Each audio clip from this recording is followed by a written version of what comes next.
Hi అండి. చాలా రోజుల తర్వాత రొయ్యల కూర వండుతున్నాను. అంతకుముందయితే నేను ఈ రొయ్యలు చూడలేదు, తినలేదనమాట. ఇక్కడికొచ్చి మేము 3 ఇయర్స్ అవుతుంది ఈ ఊరొచ్చి. ఈ ఊరొచ్చిన తర్వాత నేను ఈ రొయ్యలు చూడడమైనా, తినడమైనా కూడా రొయ్యల కూర సంగతి పక్కన పెడితే ప్రెజెంట్ ఉన్న బిజీ లైఫ్‌లో ఎలా ఉందంటే హస్బెండ్ అండ్ వైఫ్ ఇద్దరు జాబ్స్ చేస్తున్నారనమాట. చిన్న చిన్న పిల్లల్ని ప్లేయింగ్ స్కూల్స్‌లో అలా వదిలేసి, లేదంటే వాళ్ళ పేరెంట్స్ దగ్గర అలా వదిలేసి జాబ్స్ చేస్తున్నారు.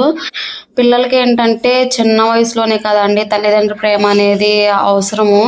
వాళ్ళు పెద్దయిన తర్వాత ఎలాగో హైయర్ స్టడీస్‌కెళ్ళిన తర్వాత హాస్టల్‌కెళ్ళిపోతారు కదా! నా ఒపీనియన్ ఏంటంటే చిన్న పిల్లలప్పుడు ఎంతైనా తల్లిదండ్రుల దగ్గర పెరగడమే మంచిదని నా ఒపీనియన్. కానీ కొంతమందికి కుదరకనో జాబ్స్ ఉండడం వల్లనో ఇలా ఉంటదనమాట. కానీ అలాంటి పిల్లలైతే పేరెంట్స్‌ని చాలా మిస్ అవుతారు.